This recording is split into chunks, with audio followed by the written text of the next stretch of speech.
नमस्कार दोस्तों, मैं ज्योतिष आचार्य वासुदेव मिश्रा आपका अपने चैनल सत्य की खोज में हार्दिक अभिनंदन करता हूं।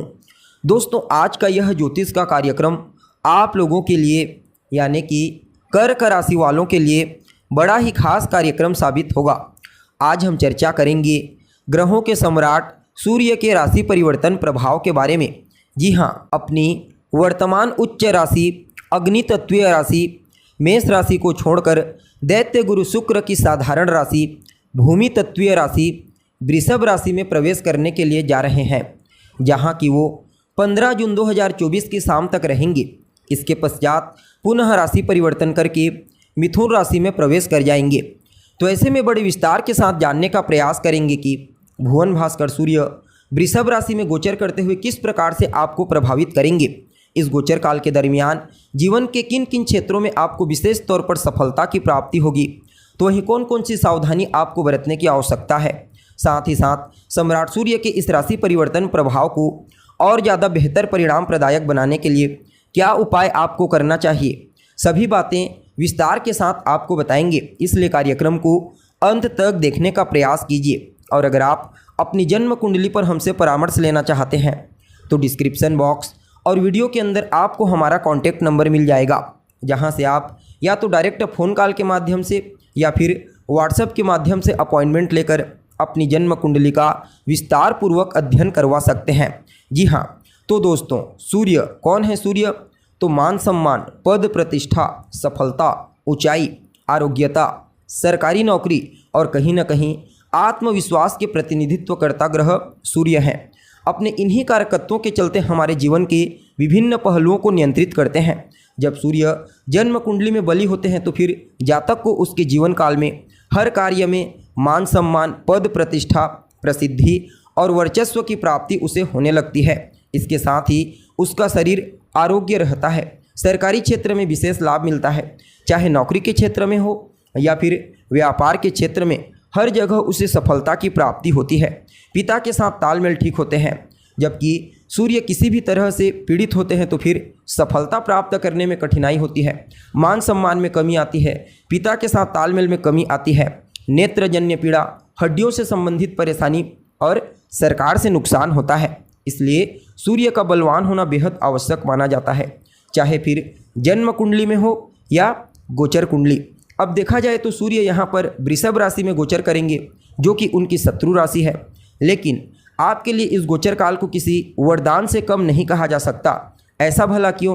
क्योंकि पहले तो यहाँ पर यह जो वृषभ राशि है यह धन की राशि है और धन के कारक देवगुरु बृहस्पति के साथ भुवन भास्कर सूर्य युति बना करके गोचर करेंगे।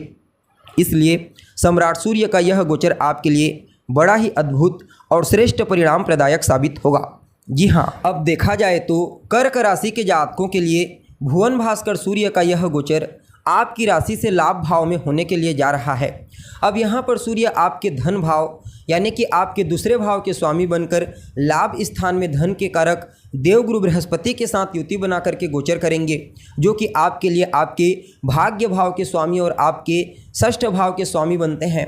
अतः आप सभी कर्क राशि के जातकों के लिए सम्राट सूर्य के इस गोचर को किसी वरदान से कम नहीं कहा जा सकता। जी हाँ, पहले तो यहाँ पर सम्राट सूर्य आपके लिए महाधनी योग का निर्माण करके लाभ भाव से गोचर करेंगे। अतः इस गोचर काल के दरमियान न सिर्फ आपको बड़ी मात्रा में धन की प्राप्ति होने वाली है, बल्कि कार्य क्षेत्र में विशेष सफलता, ऊंचाई की प्राप्ति आपको होने वाली है। आपके प्रेम जीवन में खुशियों का आगमन होगा, पारिवारिक जीवन में खुशियों का आगमन होगा, वैवाहिक जीवन में जीवन साथी के साथ तालमेल बेहतर होंगे, एक दूसरे के प्रति सहयोग की भावना, प्रेम की भावना देखने को मिलेगी। यूँ समझ लीजिए यह गोचर चारों तरफ से केवल और केवल खुशियाँ, सफलता और तरक्की लेकर के आया है। इस गोचर काल के दरमियान अर्थ के दृष्टिकोण से किसी भी प्रकार की परेशानी नहीं होगी। न सिर्फ आपको बल्कि आपके परिवार के अन्य सदस्यों को भी इस गोचर काल के दरमियान मजबूती के साथ अर्थ की प्राप्ति होने वाली है। अगर धन को लेकर कहीं कोई चिंता थी, चाहे धन आगमन को लेकर के हो या फिर धन संचयन को लेकर के, उस चिंता से आपको मुक्ति मिलेगी। अगर आप एक व्यापारी हैं तो व्यापार के क्षेत्र में उन्नति, नौकरी कर रहे हैं तो नौकरी में पदोन्नति और राजनीति से जुड़े हुए हैं तो कहना ही क्या। आपको अपने दोस्तों का, अपने रिश्तेदारों का, अपने संबंधियों का विशेष सपोर्ट प्राप्त होने वाला है। हर जगह आपके मान सम्मान, आपकी पॉपुलैरिटी, आपके वर्चस्व में वृद्धि होगी।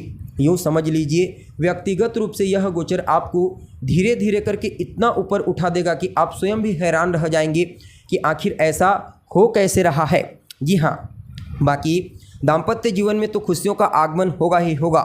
जीवन साथी के सहयोग से कोई बहुत बड़ा कार्य आपका पूरा हो सकता है और कोई अच्छी खबर आपको अपने लाइफ पार्टनर की तरफ से सुनने को मिलेगी, जिससे आपका मन प्रसन्न रहेगा।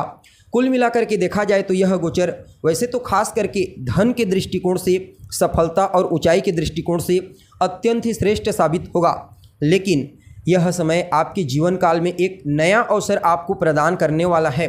न सिर्फ आपको प्रदान करेगा बल्कि आपके बड़े भाई बहनों को भी उनके कार्य क्षेत्र में विशेष सफलता और ऊंचाई की प्राप्ति इस गोचर काल के दरमियान होने वाली है। उनके साथ आपके तालमेल बेहतर होंगे, उनका सहयोग आपको मिलेगा, आपका सहयोग उन्हें मिलेगा।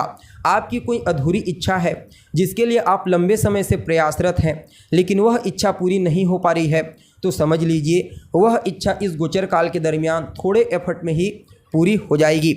अब देखा जाए तो षष्ठ से षष्ठ होने के चलते रोग, रिपु और ऋण, इन तीनों चीज़ों से भी आपको काफ़ी हद तक मुक्ति प्रदान करेंगे। अब देखिए पंचम भाव पर दृष्टि होगी, अतः सूर्य की दृष्टि को थोड़ा अच्छा नहीं माना जाता, तो खास करके गर्भवती महिलाओं को अपने सेहत का ध्यान रखना है, अपने खान पान का, रहन सहन का। वैसे तो गुरु की दृष्टि होगी जो रक्षा का कार्य करेगी, इसलिए ज़्यादा कोई चिंता का विषय नहीं है। और संतान को लेकर के भी अगर कहीं कोई चिंता थी तो वह चिंता दूर होगी, चाहे संतान के करियर को लेकर के हो या फिर उसके चाल चलन, उसके व्यवहार को लेकर के, पढ़ाई लिखाई, भविष्य को लेकर किसी भी प्रकार की चिंता हो, वह चिंता आपकी दूर हो जाएगी। कुल मिलाकर के देखा जाए तो आप सभी कर्क राशि के जातकों के लिए भुवन भास्कर सूर्य का यह गोचर आपके लिए किसी वरदान से कम साबित नहीं होगा।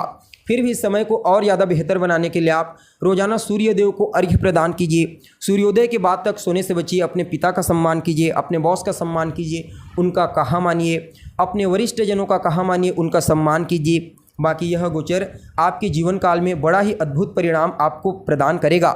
एक और बात, मांसाहार, मद्यपान और कहीं ना कहीं आपको जुआ, सट्टा, गैम्बलिंग से इस समय बचने का प्रयास करना चाहिए। जी हाँ, तो दोस्तों हमें उम्मीद है जानकारी आपको पसंद आई होगी। अगर जानकारी अच्छी लगे तो इसे अपने दोस्तों के साथ, अपने रिश्तेदारों के साथ शेयर अवश्य करें। अभी के लिए बस इतना ही। पुनः मुलाकात होगी एक नए और ताज़ा एपिसोड में। तब तक के लिए नमस्कार।